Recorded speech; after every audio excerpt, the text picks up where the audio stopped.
दोस्तों, दुनिया के हालात ऐसे मोड़ पर पहुंच चुके हैं कि हर रोज नई खबरें और नए फैसले सामने आ रहे हैं। सियासत हो या मईशत, सफारतकारी हो, आलमी ताल्लुकात, सब कुछ बड़ी तेजी से बदल रहे हैं। ऐसे वक्त में एक आम इंसान के लिए यह समझना आसान नहीं रहता कि असल हकीकत क्या है और दुनिया किस डायरेक्शन में जा रही है।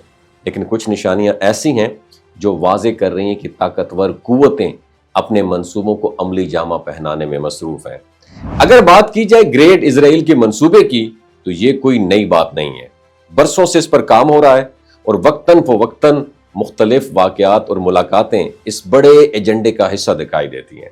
हालिया दिनों में अमेरिका और इजराइल के ताल्लुकात एक नए फेज में दाखिल हो चुके हैं और कई मुस्लिम ममालिक के सरबराहान को डायरेक्टली या इनडायरेक्टली इन मुलाकातों में शामिल किया जा रहा है। ये वही ममालिक हैं जिनकी आवाम इजराइल को कभी तस्लीम करने के लिए तैयार भी नहीं थी, मगर आलमी दबाव और मुआशी मजबूरियों ने उनके हुक्मरानों को ऐसे फैसले करने पर मजबूर कर दिया जिन पर कल तक सोचना भी इम्पॉसिबल था।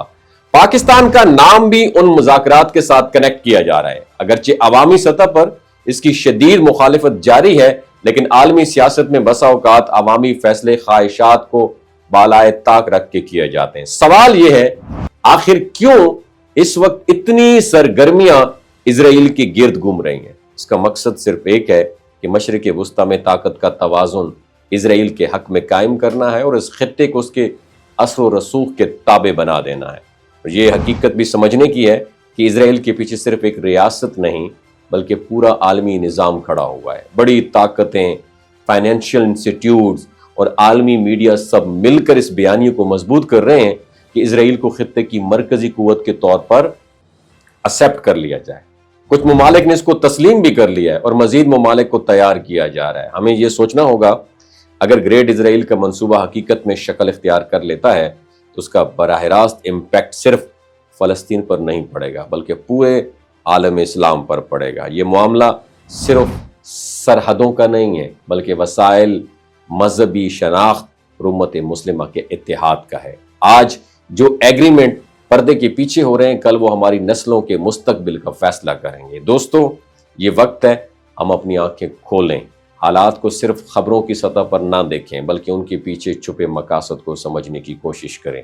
हर मुलाकात, हर मुआहिदा और हर दस्तखत किसी न किसी बड़े मंसूबे का हिस्सा होते हैं। हमें यह मानना होगा कि दुनिया के नक्शे बदलने जा रहे हैं और अगर हमने अपनी सोच और अमल को वक्त के मुताबिक ना ढाला तो तारीख हमें पीछे छोड़ देगी। और ये सच है कि ग्रेट इजराइल का मंसूबा तेजी से अपनी तकमील की तरफ बढ़ रहा है, लेकिन ये भी हकीकत है कि आवाम की आवाज़ और उम्मत की बेदारी अभी भी सबसे बड़ी ताकत है। अगर हमने शऊर के साथ अपनी रिस्पॉन्सिबिलिटीज़ अदा की तो कोई ताकत हमें अपने तशख़्ख़ुस और अपने हक से महरूम नहीं कर सकती। ये लड़ाई सिर्फ हथियारों की नहीं बल्कि नज़रियात और शऊर की है और फैसला आने वाली नस्लों के हाथ में होगा कि उन्होंने गुलामी कबूल की या इज्जत के साथ खड़ा होना सीखा। वमा अलैना इल्लल बलागुल मुबीन। ये जो गिलगित बल्तिस्तान के लोग होते हैं ना, इनकी एवरेज उम्र 90 साल से भी ज्यादा होती है। You know why? क्योंकि ये लोग शलजीत इस्तेमाल करते हैं। शलजीत के अंदर 85 मिनरल्स होते हैं। अगर आप चीज़ों को जल्दी भूल जाते हैं, मर्दाना कमजोरी महसूस करते हैं, औलाद जैसी नेमत से महरूम हैं और आप स्पर्म काउंट आपके कम है, टेस्टोस्टेरोन हार्मोन इम्बैलेंस है, आप सदाबहार जवान नजर आना चाहते हैं, खून की कमी को दूर करना चाहते हैं, हड्डियों जोड़ों के दर्दों से निजात हासिल करना चाहते हैं, मोटापा कम करना चाहते हैं, तो डॉक्टर असद महमूद की प्योर एंड नेचुरल शलजीत ज़रूर इस्तेमाल करें। एक बात आपने दिमाग की खिड़कियों को खोल के आपने सुननी है, हमेशा ऑर्गेनिक और कुदरती चीज़ों का इस्तेमाल करें। केमिकल वाले फूड सप्लीमेंट खुदारा इस्तेमाल नहीं करने। अगर आप डॉक्टर असद महमूद की प्योर एंड नेचुरल शलजीत को ऑर्डर करना चाहते हैं, नीचे दिए गए नंबर पर व्हाट्सएप करें। 3 बातों का ख्याल रखना है, हाई ब्लड प्रेशर में मुब्तला अफराद, खवातीन जो प्रेग्नेंट हैं और 15 से 20 साल की जो नौजवान नस्ल है जो गैर शादीशुदा हैं, अपने सेक्सुअल पावर को बूस्ट करने के लिए इस्तेमाल करना चाहते हैं तो डॉक्टर के एडवाइस के बगैर इस्तेमाल ना करें। बाकी सारे लोग बेधड़क गर्मी और सर्दियों में इस्तेमाल कर सकते हैं। अपना बहुत ख्याल रखिएगा। अल्लाह हाफिज।